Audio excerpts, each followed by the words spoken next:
Stem modifications 3 തരത്തിൽ കാണുന്നു. Underground stem modification, subaerial stem modification and aerial stem modification. എന്താണ് subaerial modification? ദുർബലമായ തണ്ടുകൾക്ക് നിവർന്നു നിൽക്കാൻ കഴിയില്ല. അതുകൊണ്ട് അവ നിലത്തുകൂടി ഇഴഞ്ഞു നീങ്ങുകയോ അല്ലെങ്കിൽ അടുത്തുള്ള ചെടിയിൽ പടർന്നു കയറുകയോ ചെയ്യുന്നു. ഇത്തരം ആവശ്യങ്ങൾക്കായി വീക്ക് സ്റ്റെമ്മായ പ്ലാന്റ്സുകളുടെ നോഡുകളിൽ നിന്നും അഡ്വന്റീഷ്യസ് റൂട്ട് ഉണ്ടാവുകയും ഈ റൂട്ടുകൾ ഹൊറിസോണ്ടലായി കിടക്കുന്ന സ്റ്റെമ്മിനെ മണ്ണിൽ ഉറപ്പിച്ചു നിർത്താനും ജലവും ലവണവും വലിച്ചെടുക്കാനും സഹായിക്കുന്നു. നമുക്ക് ആദ്യം റണ്ണർ എന്താണെന്ന് നോക്കാം. ഇവയിൽ നോഡുകളിൽ നിന്ന് വേരുകൾ താഴത്തെ ഭാഗത്തും ഇലകൾ മുകൾ ഭാഗത്തും വികസിക്കുന്നു. ഇതിന് എക്സാമ്പിളാണ് ട്യൂബ് ഗ്രാസ്, ഒക്സാലിസ് അല്ലെങ്കിൽ പുളിയാറില, സെൻഡല അല്ലെങ്കിൽ കൊടങ്ങൽ. രണ്ടാമതാണ് സക്കർ. വാഴ, ജമന്തി അല്ലെങ്കിൽ ക്രൈസാന്തമം പോലുള്ള ചെടികളിൽ പ്രധാന തണ്ട് മണ്ണിൽ നിന്നും കുത്തനെ വളരുകയും അവയുടെ ശാഖകൾ നോഡുകളിൽ നിന്ന് ഹൊറിസോണ്ടലായി മണ്ണിനടിയിലൂടെ വളർന്ന് കുത്തനെ പുറത്തേക്ക് വരികയും ചെയ്യുന്നു. അടുത്തതാണ് സ്റ്റോളൻ.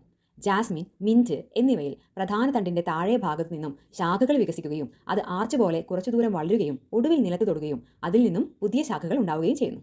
എക്സാമ്പിൾസ് ആണ് സ്ട്രോബെറി, കൊളക്കേഷ്യ അഥവാ ചേമ്പ്, ജാസ്മിൻ, മിന്റ് എന്നിവ. ദ ലാസ്റ്റ് വൺ ആണ് ഓഫ്സെറ്റ്. ഓഫ്സെറ്റിന്റെ ഇന്റർനോഡുകൾ കട്ടിയുള്ളതാണ്. ഓരോ നോഡുകളിലും റോസെറ്റ്സും വേരുകളുടെ കൂട്ടവും ഉണ്ട്. ഇവയെ അക്വാട്ടിക് റണ്ണേഴ്സ് എന്നും അറിയപ്പെടുന്നു. ഓഫ്സെറ്റിന് എക്സാമ്പിളാണ് പിസ്റ്റിയ, ഐക്കോർണിയ എന്നിവ. എല്ലാവർക്കും മനസ്സിലായി കാണുമെന്ന് കരുതുന്നു. Thank you.